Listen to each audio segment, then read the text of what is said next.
यार आप सभी का स्वागत करता हूं अपने YouTube चैनल सुरेंद्र सिंह बोरा में। साथियों, उत्तराखंड ब्रिज कोर्स को लेकर के क्या अपडेट है, थोड़ा सा आप सभी लोगों को मैं इस बारे में अवगत करा देता हूं। जैसा कि आप सभी लोगों ने देखा होगा कि ब्रिज कोर्स एक संगठन का गठन हुआ है। उस संगठन में जो है कि नवीन पुरी जी से मेरी बात हुई थी, जैसा कि आप सभी लोगों ने पता है। तो नवीन पुरी जी से बहुत लंबी बातचीत हुई मेरी, और नवीन पुरी जी ने कहा कि देखिए, हम 169 अभ्यर्थियों के समर्थन में हैं कि अगर 169 अभ्यर्थी जो है कि माननीय सर्वोच्च न्यायालय से जीत करके आ जाते हैं, तो हमने अपनी कमेटी के सामने में भी ये भी रखा है कि जब जैसे ही इनका डिसीजन आएगा तो शासन स्तर पर कार्रवाई हम लोग करेंगे, शासन स्तर पर जो भी नियमावली संबंधी।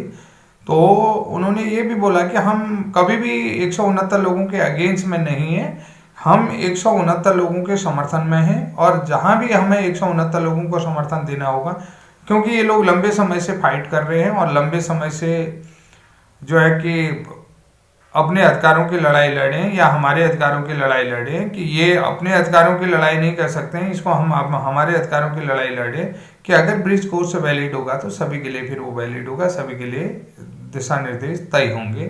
तो उसके बाद देखिए, अगर 169 लोग की नौकरी लग जाती है तो निश्चित रूप से उसके बाद के लिए हमने ये संगठन गठित किया है कि जो भी नियमावली संबंधी जो भी चीजें होंगी तो वो मिलजुल करके चीजें हम करेंगे, ऐसा उनसे बात हुई। अब रही बात कि जो नैनीताल हाईकोर्ट से जो अगला ग्रुप जा रहा है, जो सुप्रीम कोर्ट में जिनकी याचिका अंडर रिव्यू के लिए जो है कि पिटीशन अंडर रिव्यू हो रही है, अभी उसके जो है कि क्या क्या जो है कि पिटीशन के ग्राउंड है, उन ग्राउंडों की जो है कि रिहर्सल चल रही है। अभी केस मतलब मेरे ख्याल से जहाँ तक है रजिस्टर्ड नहीं हुआ, रजिस्टर्ड होने वाला था, जिसमें आप सभी लोगों को पता है कि अरविंद उपाध्याय जी की टीम जो है कि उस टीम में है। बी टीम एक चीज़ से सी टीम कह सकते हैं, क्योंकि बी टीम ममता पाल वाली होगी। तो ये भी टीम जो है कि कई लोग कह रहे हैं कि ये जो है कि आर्टिकल 14 के तहत गए हैं, कि समानता के अधिकार के तहत गए हैं। तो सबसे पहली चीज ये बता देता हूँ कि जिन लोगों का भी फोन इधर उधर जा रहा होगा, कि उसके पूरे डिटेल में मैं पहुंच चुका हूँ, पूरे तय तक मेरे को बता दिया है कि क्या क्या कारण थे और किस किस कारण से चीजें हुई और कौन लोग गए हैं, वो सारी चीजें हमें पता है। तो कोई कह रहा है आर्टिकल 14 के तहत समानता के अधिकार के लिए इनको मिल सकता है, हमको क्यों नहीं मिल सकता है, तो इसके तहत गए हैं। और कोई कह रहे हैं कि 451 के लिए गए हैं। तो कुल मिलाकर के मैं आप लोगों को बता देता हूँ, ये लोग पहले भी पिटिशनर थे, याचिका करता थे नैनीताल हाई कोर्ट में।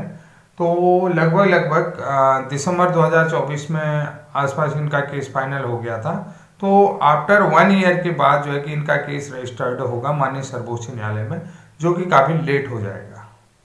यहाँ मेरे सुनने में आ रहा है कि जो कि काफ़ी लेट हो जाएगा, और लेट होने के कारण से बहुत कम संभावनाएं दिख रही हैं। लेकिन कोशिश ये होगी कि या तो ये लोग भी जो है कि देखेंगे कि किस तरीके से है। तो अभी जो भी सुनने में आ रहा है कि ये लेट हो गया है, मामला बहुत ज़्यादा लेट हो गया है, तो इस कारण से भी यहाँ पर डिले होने की संभावना हो सकते हैं। अगर बाय द वे रजिस्टर्ड भी हो गया है तो ये केस भी हमसे आगे नहीं जाएगा, ऐसी पूरी संभावनाएं बनी। हमसे आगे ये कहीं नहीं जाएगा, कहीं न कहीं 169 के जो है इंटरिम रिलीफ वाला जो ऑर्डर है उसके आधार पर चलता है, या 451 पर चलता है, या जो है कि आर्टिकल 14 की बातें करता है, ये उस पर डिपेंड करता है कि वो किस पे बात करता है।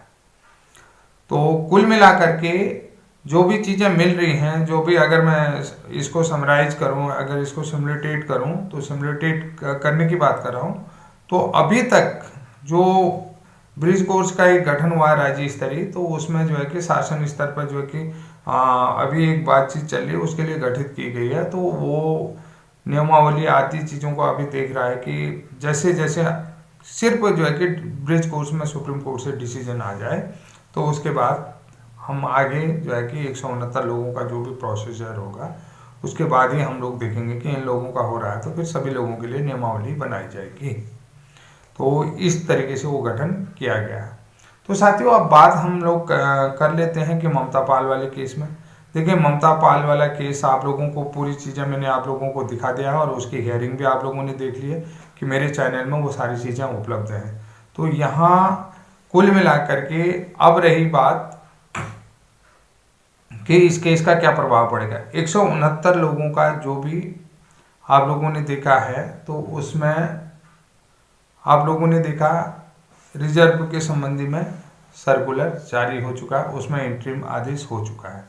ममता पाल वाले केस में अभी केस को सुनना ज़्यादा है, फिर सुनने के बाद कि पहली सुनवाई में क्या डिसीजन लेते हैं, दूसरी सुनवाई में क्या डिसीजन लेता है, कब तक इसमें इंटरिम आदेश आता है या इस केस के तहत सब्जेक्ट टू आउटकम रखते हैं, ये बात की बात है। ये भी यहाँ पर बहुत ज़्यादा है। तो बहुत सारे लोग परेशान हो रहे थे कि 169 में अगर इनको भी रिलीफ मिलेगा तो क्या होगा। तो उसमें मैं आप लोगों को बता देता हूँ कि हम लोगों का जो है कि जो आवेदन करने की अंतिम डेट थी, उस अंतिम डेट से पहले ये इंटरिम आदेश हुआ है और उसमें आवेदन। दूसरी बात है कि इनका जो है कि आवेदन करने के लिए इंटरिम आदेश नहीं था, तो इसलिए जो है कि इनके केस में अभी बहुत कुछ डिफिकल्टीज हैं, बहुत कुछ परेशानियां हैं। तो वो परेशानियां कैसे सॉर्ट आउट होंगी वो इनके एडवोकेट बताएंगे, इसमें हम नहीं बताएंगे। कि देखिए आप लोगों को भी पता है, जो लोग आप लोग परेशान हो रहे हैं तो आप लोगों को परेशान होने की जरूरत नहीं है।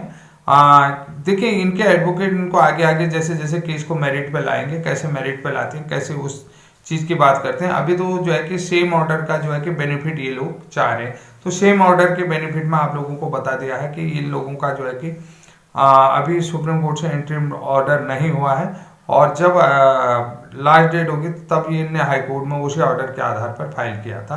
तो हाई कोर्ट से इन लोगों को बेनिफिट नहीं मिला, लास्ट डेट हो गई थी तब जाकर के सुना है। उसके बाद इनका केस वहाँ से जो है कि डिस्पोज ऑफ हुआ, तो उसके बाद ये लोग सुप्रीम कोर्ट गए हैं।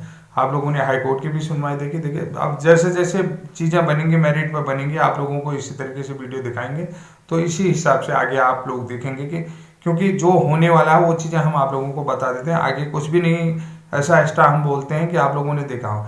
जिनको भी हमारा जो वीडियो अच्छा लगता है तो हम उन लोगों तक, कितने लोगों तक ये वीडियो पहुंच रहा है, तो अधिक से अधिक कमेंट करें। और जिन लोगों ने चैनल सब्सक्राइब नहीं किया तो प्लीज़ चैनल को सब्सक्राइब जरूर कर लें। आगे का इसी तरीके का वीडियो आपको बराबर मिलते रहे। थैंक यू, बाय बाय, जय हिंद, जय उत्तराखंड।